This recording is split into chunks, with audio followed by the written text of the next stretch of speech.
Today start a new point distillation. New point distillation. Look here.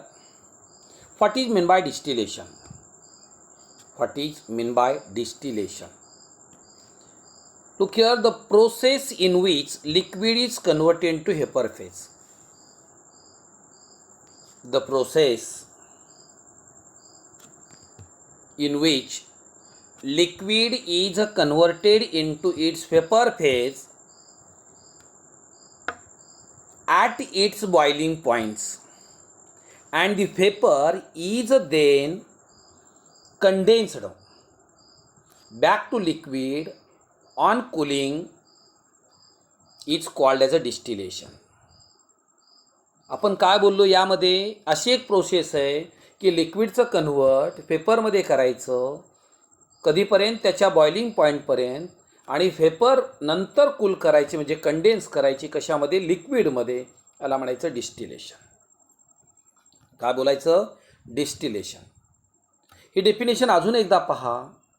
The process in which liquid is converted into vapor phase at its boiling point, and the vapor is then condensed back to liquid on cooling is known as distillation. Is known as distillation. आपण पहिली purification कुठली process पाहिली? पहिली filtration. Second काय पाहिलं? Crystallisation. आपण आज काय पाहतोय? डिस्टिलेशन. आपण आज काय पाहतोय? Distillation. Okay, yes. Look here everybody. Next part. Next is 1 minute.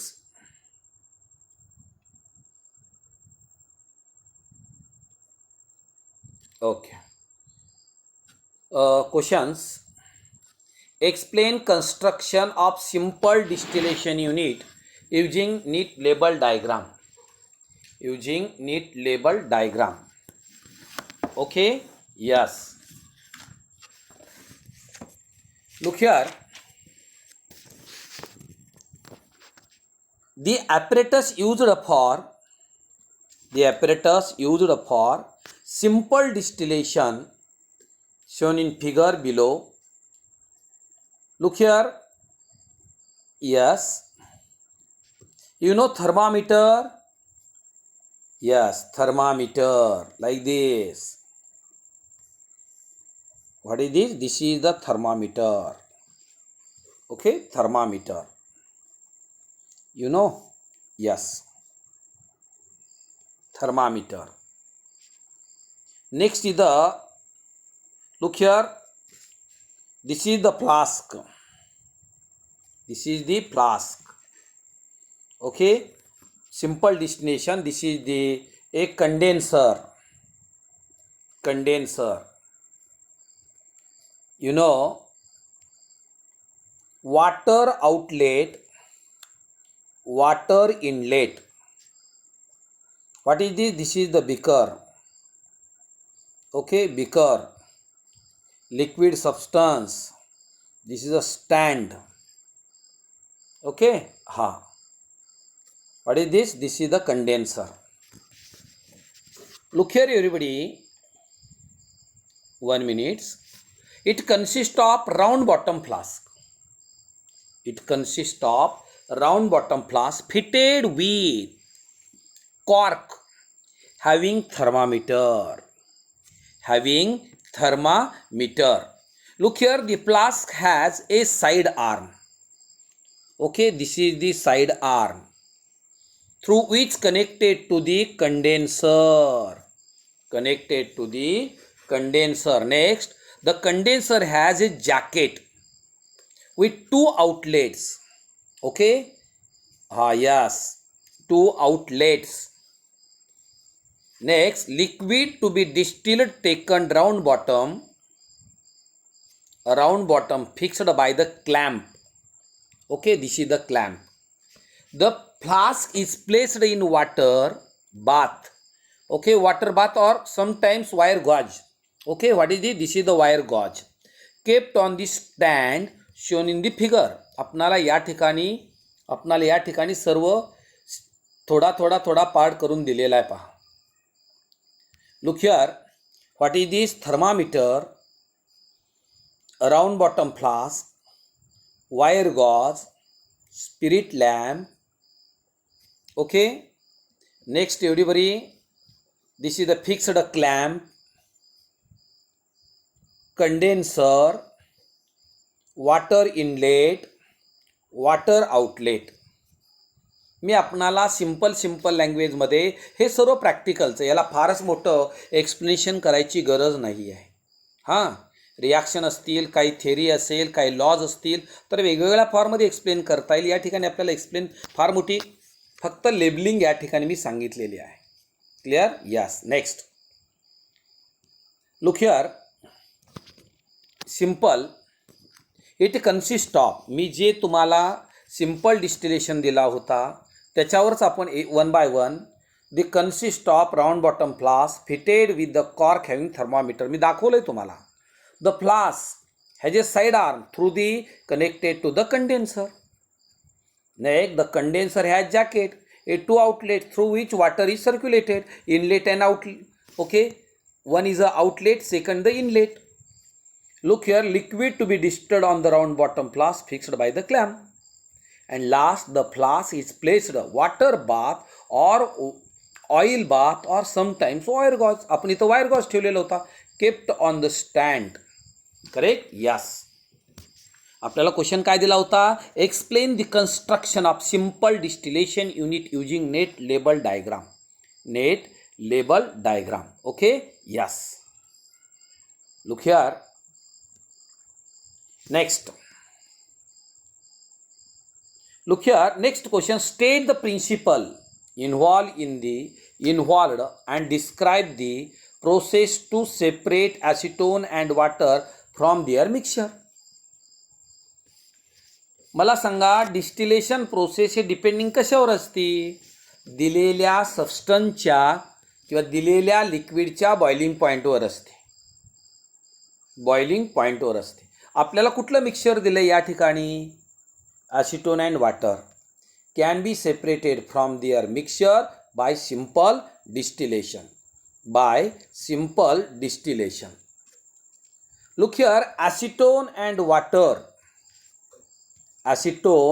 Water a two miscible liquids. Acetone and water a two miscible liquid having appreciable difference. Okay, more than 30 kelvin. Boiling point, त्याच्या boiling पॉईंटमध्ये कितीचा फरक पाहिजे? 30चा. मला सांगा, ॲसिटोनमध्ये boiling point किती आहे? ॲसिटोनचा बॉइलिंग पॉईंट 56 डिग्री सेल्सिअस. वॉटरचा बॉइलिंग पॉईंट किती असतो? 100 डिग्री सेल्सिअस. ज्याचा बॉइलिंग पॉईंट कमी असेल तो काय होईल? फर्स्ट डिस्टिल होईल. जे when the mixture of acetone and water heated the temperature mixture reaches to 56. Acetone will be distilled out first. Why? Lower the boiling point. Once all the acetone distills out and when temperature increases means rises, 100 degree Celsius, water will be distilled out. मला सांगा, दोन mixture घेतलेला आहे. एक घेतलेले acetone, दुसरं water घेतलेलं आहे. ॲसिटोनचा बॉइलिंग पॉईंट 56 डिग्री सेल्सिअस आहे आणि वॉटरचा बॉइलिंग पॉईंट 100 डिग्री सेल्सिअस आहे. ज्यावेळेस त्या लिक्विडचा टेम्परेचर 56 डिग्री सेल्सिअसपर्यंत येईल त्यावेळेस आपला ॲसिटोन काय होईल? डिस्टिल आउट होईल. जोपर्यंत ॲसिटोन आपणाला कम्प्लिटली डिस्टिल आउट होत नाही तोपर्यंत टेम्परेचर इन्क्रीज होणार नाही. ॲसिटोन कम्प्लिटली डिस्टिल्स होईल, all acetone distils out when temperature rises to the 100 degree Celsius आणि नंतर टेम्परेचर 100पर्यंत जाईल आणि कम्प्लिटली वॉटर डिस्टिल्स आउट होईल. What is this is the principle involved. Separate the acetone and water from their mixture. Okay, yes. Look here everybody, next point, same questions, त्याचंच answer आपल्याला या ठिकाणी आहे. Everybody, process to separate acetone and water from their mixture. काय process आहे? Take the mixture, water and acetone in the distilled flask. In the distilled flask. Heat the flask. Water bath carefully. At 50 degrees Celsius, acetone will be distilled out. ज्यावेळेस 50 degree Celsius येईल त्यावेळेस काय होईल, acetone distils out होईल आणि collect the receiver. मग आपण ते काय करणार आहे, कलेक्ट करणार. Next look here, after all acetone काय होईल, डिस्टिल्स होईल, distilled. Okay, change the receiver and discard the few ml of liquid as the temperature reaches to 100 degrees Celsius of water. Begin to distill, collect is the another receiver. 56 जे temperature ॲसिटोनचं boiling point होता तोपर्यंत acetone आपण collection केला. Acetone complete झाल्यानंतर receiver पुन्हा change केला, पुन्हा temperature increase झाला नियर टू 100 डिग्री सेल्सिअस आणि water distils out completely. Okay, yes. आपल्याला सिंपल प्रोसेस दिलेली आहे. Process to separate acetone and water from their mixture. Okay, yes. Look here next questions. Look here, next questions here. What will happens if the upper outlet of the condenser is connected to the tap instead of the lower outlet? मला सांगा, आपणाला या ठिकाणी कंडेन्सरला दोन outlet आहेत. एक आहे inner outlet, दुसरा आहे आउटर आउटलेट. आउटरच्या ठिकाणी इनलेट केला आणि इनलेटच्या ठिकाणी आउटर केला तर काय होईल? मला सांगा, जर water इंटर्स through upper part of condenser, वरून जर वॉटर सोडलं तर water quickly flow down the under the influence of gravity. वरून वॉटर खाली फास्ट येईल. And this allows only small section of the condenser to be cooled enough. मला सांगा, एवढं फास्ट जर वॉटर आलं आणि आउटलेटमधनं बाहेर गेलं तर तेवढं आपल्याला कूल होईल का? तेवढा कूल होणार नाही आहे. If water enter through the lower part of the condenser, entire condenser will be filled.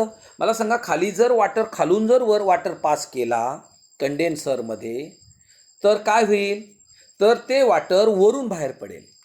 Leaves out providing enough cooling to condenser. हा फुल कंडेन्सर आपल्याला कूलिंग करेल. मला सांगा, वरून जर वॉटर सोडलं, आउटलेटचं इनलेट केलं आणि इनलेटचं आउटलेट केलं तर वॉटर एकदम फास्ट येईल. आणि हे जर वॉटर फास्ट आलं तर काय होईल, तर आपल्याला फास्ट कूलिंग होणार नाही. आणि जर कूलिंग झालं नाही तर मला सांगा, लिक्विडिफिकेशन होईल का? नाही होणार. Allow to enter through lower part of the condenser during the distillation process. मी याच्या अगोदर तुम्हाला डायग्राम दाखवलेली आहे आणि त्या डायग्राममध्ये मी दाखवलं आहे, वरच्या बाजूला आउटलेट आहे आणि खालच्या बाजूला इनलेट आहे. सिंपल या ठिकाणी आपल्याला दिलं गेलेलं आहे. आता आपण लय त्याच्यावर चर्चा करण्यात उपयोग नाही, तुम्हाला माहिती झालेला आहे. मला सांगा, नेक्स्ट जो पार्ट आहे, नेक्स्ट मी या ठिकाणी क्वेश्चन्स घेतलेत. Why is condenser used for distillation process? Distillation करण्यासाठी कंडेन्सरचा वापर का करायचा? What is the use? Look here, the process of distillation. The process of distillation is converted into vapor. The vapor then condenses back to liquid on cooling. And to provide efficient cooling, the condenser is used. काय केलं आपण? Distillation प्रोसेसमध्ये लिक्विडचं व्हेपरमध्ये convert केलं आणि vapour काय केलं? Condense केलं आणि कंडेन्स केल्यानंतर पुन्हा व्हेपरचं लिक्विडमध्ये कन्वर्ट कुलिंगनी केलं. To provide the efficient cooling condenser used. यासाठी कंडेन्सरचा वापर केला जातो. ओके, आता नेक्स्ट क्वेश्चन दिलेला आहे. Next question everybody, look here. Next questions. What is the advantages of fractional distillation over simple distillation? मला सांगा, what is the advantages of fractional distillation over simple distillation? मला अगोदर सांगा, सिम्पल डिस्टिलेशनमध्ये आपण किती लिक्विड हे करू? सिम्पल डिस्टिलेशनमध्ये ओनली वन लिक्विड आपल्याला काय करता येईल? प्युअर करता येईल. पण fractional distillation 2 or more liquids. 2 or more लिक्विडचा वापर आपण कराल. Look here, if in a mixture the difference in boiling point at two liquids not appreciable large. मला सांगा दोन मिक्सचर आपण घेतले लिक्विडचे की ज्याचा बॉइलिंग पॉईंट वेगवेगळा आहे. They can not be separating using simple distillation.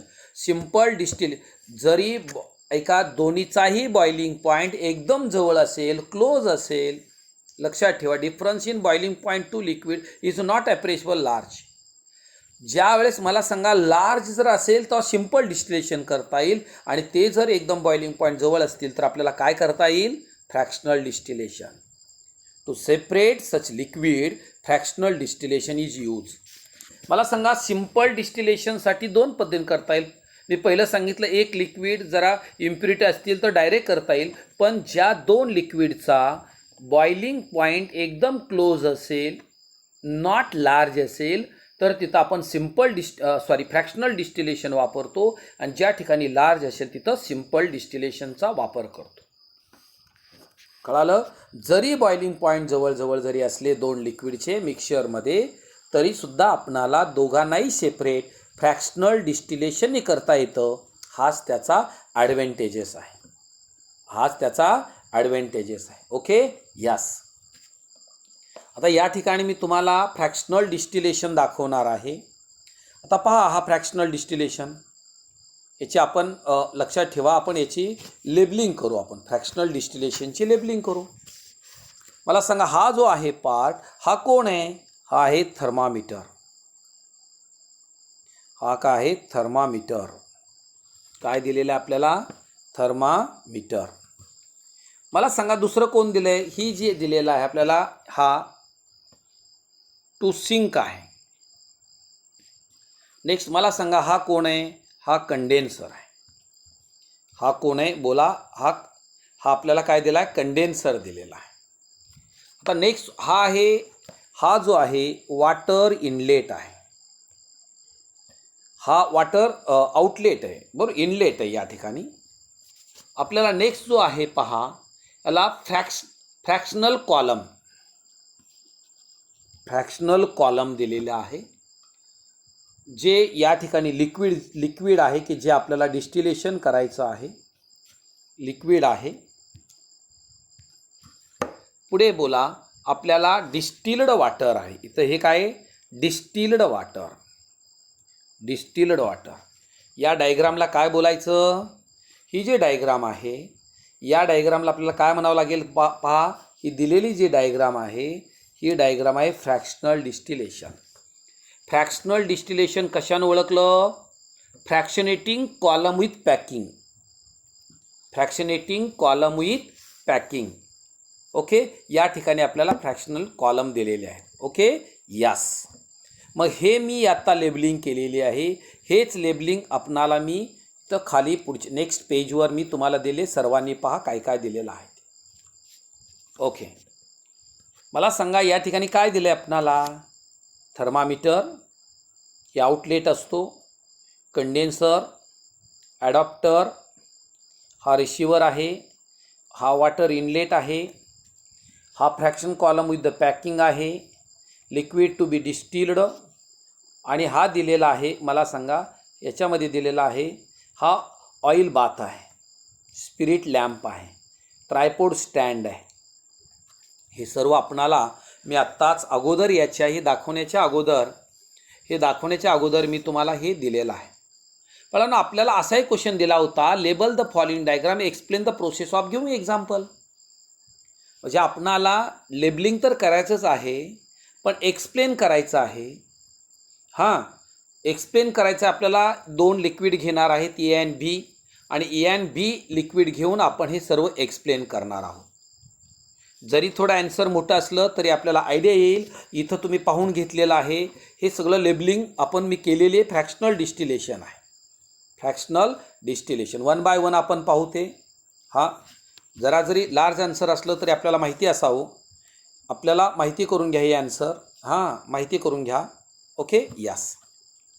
Look here, the fractional distillation, vapour first pass through the fractionating column. तुम्हाला मी दाखवलं याच्या अगोदर. Second, the vapour more volatile liquid with lower boiling point, ज्याचा vapour pressure किंवा ज्याच्या vapours मोर व्होलॅटाईल असतील त्याचा बॉइलिंग पॉईंट कमी असतो. ओके, rise up more than vapour pressure liquid higher the boiling point. ज्याचा काय सांगितला, ज्याचा व्हेपर प्रेशर, ज्या लिक्विडचा व्हेपर प्रेशर जास्त असतो त्याचा बॉइलिंग पॉईंट कमी असतो. ज्याचा व्हेपर प्रेशर कमी असतो त्याचा बॉइलिंग पॉईंट जास्त असतो, कारण vapour pressure inversely proportional to the boiling point. ज्याचा व्हेपर प्रेशर ज्या लिक्विडचा जास्त असेल तर त्याचा बॉइलिंग पॉईंट कमी असेल. ज्याचा व्हेपर प्रेशर कमी असेल त्याचा बॉइलिंग पॉईंट जास्त असेल. हे फक्त लक्षात ठेवा. Okay, yes. Look here. Next example घेतलं. Suppose we have a mixture, a two liquid A and B having boiling point 363 आणि 373. मला सांगा या दोघांचा बॉइलिंग पॉईंट किती क्लोज आला? 363 केल्विन अँड 373 केल्विन. अशा क्लोज बॉइलिंग पॉईंट असणारला आपण काय वापरतो? Fractional distillation. Look here, A is more volatile आणि बी इज लेस व्होलॅटाईल. जो व्होलॅटाईल जास्त त्याचा बॉइलिंग पॉईंट कमी. म्हणजे inversely proportional. A mixture is heated, vapors everybody along with a little vapors of B and come to contact with the large surface, okay, large surface and fractionating column. Look here, 1 minute. A is more volatile. कुणापेक्षा? B पेक्षा. Mixture heated, A along with the little vapors of B up to come to contact with the large surface of fractionating column. Look here, C point. Vapors of B condense rapidly into distillation flask while passing through the fractionating column. Fractionating column, okay, exchange between ascending vapors and descending liquids, and vapors B, okay, scrubbed off by a descending liquid and make the vapor of riches in A. किती सोपं आहे. ज्यांचा vapour pressure जास्त आहे, कुणाचा? Vapour pressure बी हा कमी आहे त्याचा बॉइलिंग पॉईंट जास्त आहे. एचा व्हेपर प्रेशर जास्त आहे म्हणून त्याचा बॉइलिंग पॉईंट लक्षात ठेवा कमी आहे. मग आपणाला ज्याचा मला सांगा फ्रॅक्सिनेटिंग कॉलममध्ये कोण एंट्री करीन सुरुवातीला? की ज्याचा व्हेपर प्रेशर जास्त आहे. ज्याचा व्हेपर प्रेशर जास्त आहे म्हटल्यानंतर ते काय होईल? तो कुलिंग होईल आणि कुलिंग होईल कशामध्ये? कंडेन्समध्ये जाईल आणि ते लिक्विड फर्स्ट काय होईल? आपल्याला अगोदर मिळेल. क्लिअर? यस. आता नेक्स्ट पहा, तोच क्वेश्चन या ठिकाणी दिला आहे. The process repeated each come vapour liquid come to contact with surface in the fractionating column. Rising the vapor become A and escape through the fractionating column reach the condenser while liquid in the distillation flask reaches to the B. The separated components are further purified by repeating the process. मला सांगा अगोदर कोण मिळेल? A मिळेल का B मिळेल? आपल्याला अगोदर A मिळेल, कारण A इज मोर व्होलॅटाईल असल्यामुळे A मिळेल, नंतर B मिळेल. आपणाला लक्षात ठेवा, ऑपरेटरची कुणी तुम्हाला हे एक्झामला विचारणार नाही. मी नोट्समध्ये तुम्हाला पाठवलेलं आहे. फक्त हे समजून घ्या, लेबलिंग करून समजून घ्या. दुसरं आपल्याला त्याच्यावर करायची काही गरज नाही. मला एक सिंपल क्वेश्चन मी तुमच्यासाठी घेऊन आलेलो आहे. मला वाटतंय या ठिकाणी तो आपल्या ह्याच्यामध्ये नाही आहे, माय पॉईंटमध्ये नसेल. सिम्पल डिस्टिलेशन आणि आपण डायरेक्ट बोलू. सिम्पल डिस्टिलेशन आणि फ्रॅक्शनल डिस्टिलेशन. सिम्पल डिस्टिलेशन मला सांगा, if the mixture the different the boiling point of two liquids large असायला पाहिजे.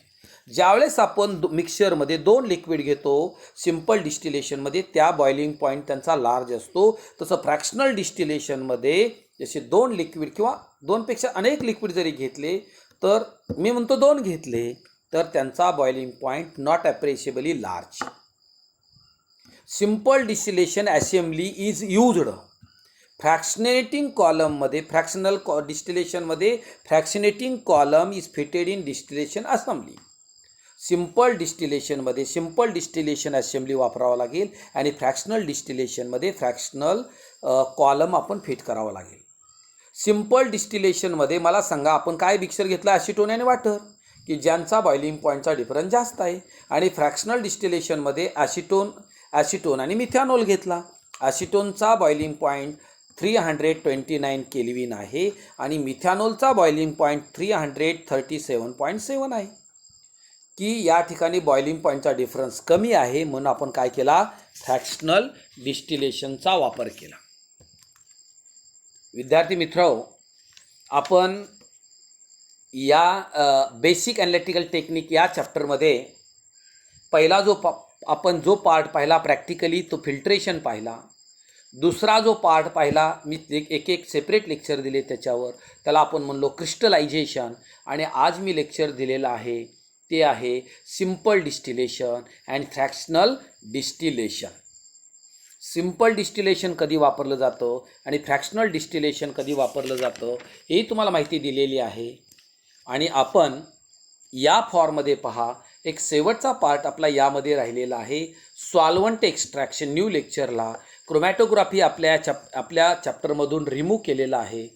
त्याच्यामुळे लक्षात ठेवा आपल्या नेक्स्ट लेक्चरला हा चॅप्टर कंप्लीट होईल आणि आपल्या बॅकच्या काही चॅप्टरमधला काही पॉईंट राहिलेला असेल तोही पॉईंट मी कंप्लीट करून तुम्हाला देईल. ओके, एखादा पार्ट जरी नाही समजला तर तुम्ही मला डायरेक्ट करा. ही प्रॅक्टिकल नॉलेज आहे म्हणून मी तुम्हाला स्क्रीनवर दाखवून हे घेतले.